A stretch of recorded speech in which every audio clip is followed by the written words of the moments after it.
As we look at this next section in the Gospel of Mark, one of the things we see is an inbreaking of the kingdom. One of the big themes in the book of Mark is about Jesus bringing into inauguration the kingdom of God and seeing what the kingdom of God looks like as Jesus moves and acts in different kinds of situations.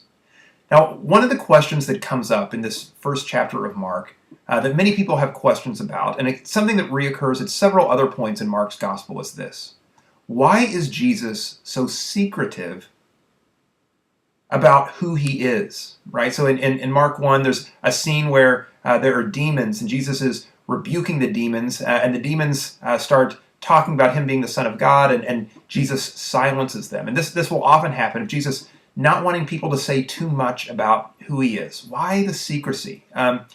Part of the reason our series of Mark is called Hidden in Plain Sight is this idea that there was a kind of secrecy, a hiddenness about the kingdom of God and when Jesus first arrived on the scene. And people didn't quite realize the fullness of what was in their midst. Well, why is this? Well, I think part of the idea is that Jesus is bringing a kingdom, but it's a kingdom that's very different than what his people expect.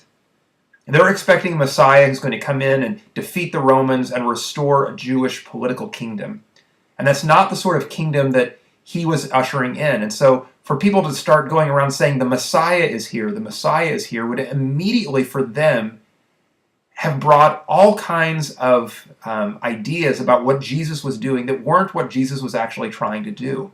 And so I think it's almost like Jesus had to show them what the Messiah looked like for a while before he could start talking openly about who he was. So he would be able to point back at the things he'd been doing and say, that's what the kingdom of God is about. That's what the true Messiah is going to do. I think they also just had to learn to be patient. God had his timing for when Jesus would be revealed in the form of his incarnation, his timing for when Jesus' public ministry would begin, and even his timing for when Jesus would publicly proclaim who he was. And it's not our timing, it's God's timing. Well, as you talk about the rest of chapter 1 in your connection groups, here are, I think, some very helpful themes for you to focus on. The first one, I think, is this. Think about the way the different stories in chapter 1 all relate back to Jesus' authority.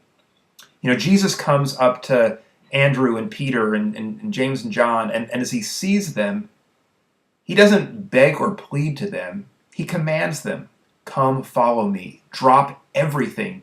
Turn from your old life and follow me, right? And they do. We see his authority over human beings to be able to upend their lives, uproot their lives at his word. Then we're going to see stories about him healing, stories about him casting out demons, right? And all of these are showing, again, his authority being demonstrated. In fact, that's one of the things that people marveled at, is the authority with which he taught. So when we say that the kingdom of God is breaking in, it's a real kingdom. And Jesus is a real king, not a political king, but a real king who has authority over the spiritual realm, authority over sickness, and even authority over our own hearts. And as we see Jesus manifesting that authority, we realize that he's not just a teacher, right? That he truly is Lord. And I think a great question to talk about in your connection groups is this: are we recognizing and embracing Jesus as Lord? Do we realize that he has authority in all of these different areas of life? A second thing we see is Jesus' heart for the broken and the lost and the hurting. When he calls Andrew and when he calls Peter and John, he tells them they're going to become fishers of men. And that's because there are men who are lost. There are men and women who desperately need the gospel, right? And so he's going to send them out to those who are lost. There are people who are being harmed and held in captivity by spiritual forces. And even beyond the more extreme cases of demon possession and things like that, I think it's fair to say, if we look even in our own culture, Satan is the father of lies, and there are many people who are in the grip of his lies who need to be liberated and brought into truth. We also see The sick. Jesus goes to those who are sick, and he helps them. Even those who are social outcasts, Jesus helps them. And I think that's supposed to be a picture of what the kingdom of God looks like. We don't just stay in our comfort zone, but we go to the sick, we go to the needy, we go to the hurting to help them.